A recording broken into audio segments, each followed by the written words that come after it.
Welcome back to the Scotti-BYTE channel, and this is Scott. Well, it's April 4th, 2024, and Incus version 6.0 long-term support version has been released. And recall that a few days ago, I did a video about the release of Incus version 0.7. Well, now we've gone up to the real honest-to-goodness production version of Incus version 6.0. And one of the things you should know about Incus version 6.0 is that, like LXD, the underlying infrastructure for Incus is LXC, or Linux containers. So one of the reasons that Incus 6.0 has come out and is named 6.0 is because it rides on top of LXC version 6.0 and LXCFS, otherwise known as the LXC file system 6.0. So let's take a look at some of the features that we see in Incus version 6.0. So Stefan Graber has put these release notes out there, and he goes through a number of items. Some of them are applicable to things I've spoken about on the channel before. Others are a bit more advanced and are designed for enterprise users. But I think that one of the big things here is that Incus is really scalable. As a matter of fact, he says here that Incus can actually form a cluster of up to 50 servers. And I know I haven't spoken about clustering before, and probably sometime in the next year or two, once I get some appropriate hardware and capacity, I will set up an Incus cluster, a small Incus cluster, but I'll set up an Incus cluster and we'll take a look at some of the things that it can do. So here we see that you can look at the Incus version, which kind of brings me to a point here. Let's go and connect to my server VMS Mist. So if I do an SSH over to VMS Mist and I do an Incus version version, I think it is, if I can spell, I'm running version 0.7.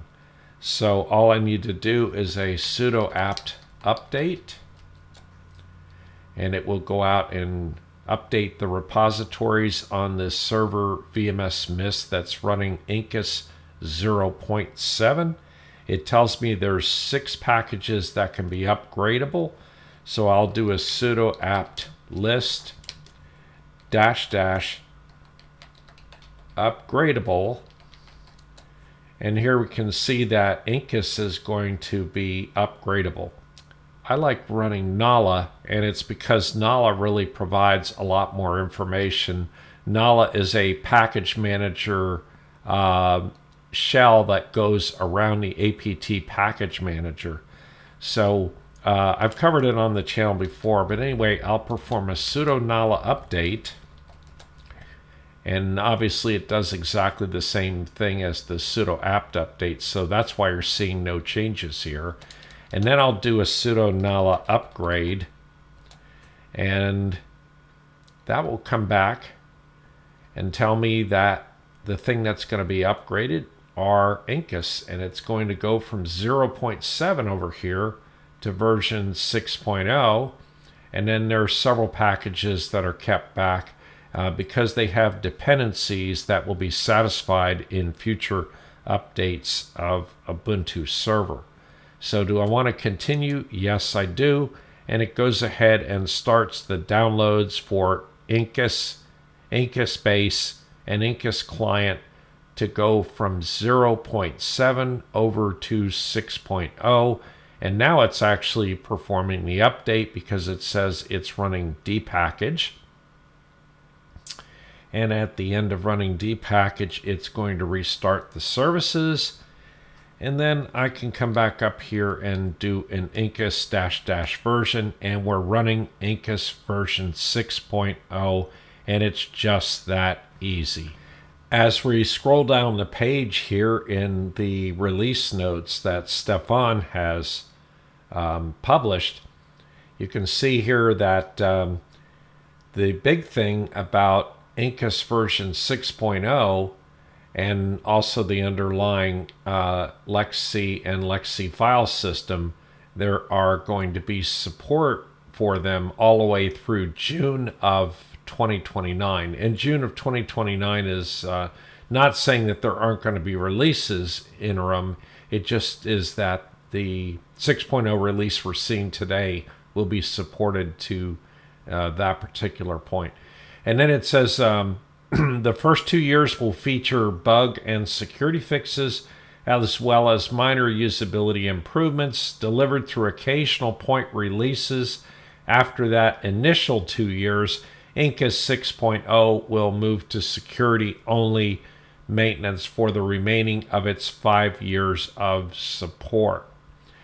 So that kind of follows what we see with canonical products, and it's not that they're trying to emulate canonical products, but that's a good release cycle. So then we list some changes since Incus 0.7, which I had a video about just a few days ago. One of the big things that he's got here is that the existing limits.memory.swap configuration for containers has been extended to also allow for byte limits. And it's basically the ability to either turn on or turn off swappability of containers, and also to set that swappability size. And it looks to me like the default is that containers are designed to be swappable. So as we move down the page, the other thing I see here is that we now have shell completion for other than just the Bosch shell. They're including the fish shell, ZSH, and PowerShell, I guess, to support the Windows folks. And then you can, it talks about how to look at the completion shell settings.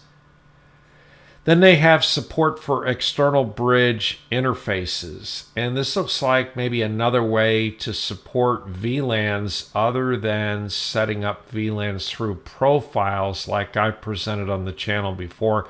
I played with this a little bit, and it's not immediately obvious to me what exactly it does, but I think what they're doing is they're trying to support doing connections for VLANs, but through the existing Incus BR0 device. And then they also are adding to this live migration of VMs. Well, they've always had live migration of VMs. However, what they're adding to this is the ability to migrate a virtual machine that has additional disks attached to it.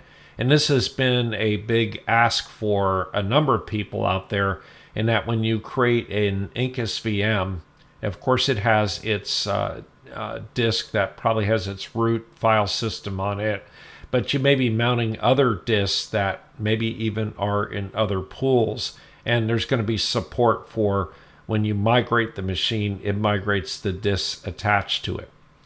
And then something that really is kind of neat is this Incus info -- resources command. So if I do an Incus info -- resources, this command lists out all kinds of information about your host operating system. So they've added a system section to it, and it calls out your it calls out the vendor of your system, the underlying vendor. So don't expect to see the actual vendor here. It's probably the vendor of the motherboard, actually. And then it gives the product model number. In this case, this is a Minis Forum UM350. And then it provides lots of other information here about the system itself, its firmware version, when that firmware version was released.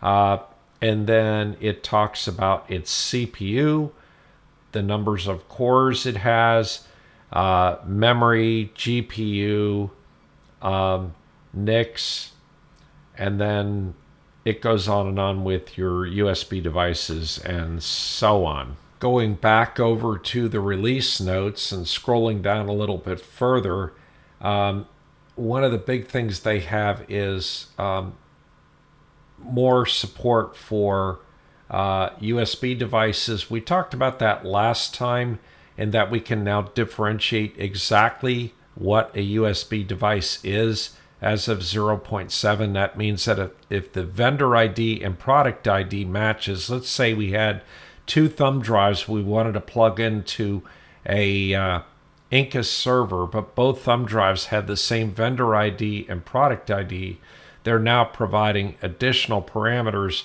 which will allow you to differentiate those devices, so it'll be possible to connect two devices of the same type. And this is also saying that you can find information about your product IDs and vendor IDs and bus addresses and all that of the attached USB devices in the Incus info -- resources command that we just saw.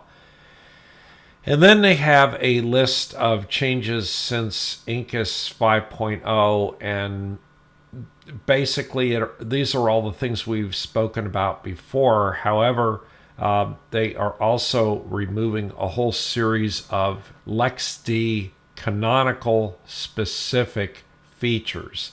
And so this is a list of those canonical specific features they're releasing. The only one I've really discussed on the channel before is core.trust_password. And when I did my original migration from LXD version 5.0 over to Incus, I think version 0.5 might have been when I did the migration video. In any case, at that time I had to remove that core.trust_password because now they're using access security tokens, which are just a lot better. And then this is talking about features that have been, I think the way this is worded is there are features that have been released and also features that will be released during the course of the Incus 6.0. And it's basically saying new features released within 2 years of when LXD 5.0 came out. A lot of these things are things that I've gone over. Some of them are things that are going to be new. For example, a couple of new network integrations that involve network interconnect via OVN. They're doing load balancing, which is pretty interesting.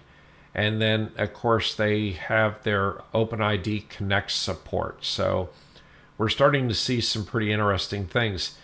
Anyway, that's pretty much it. And as you saw, the way that we perform an upgrade is just, since it's an APT package, all we have to do is do an APT update and an APT upgrade, and your server is upgraded without any particular extra effort. Anyway, that's it for today. Please subscribe and like to the channel, and don't forget to hit that notification bell, and we'll see you next time.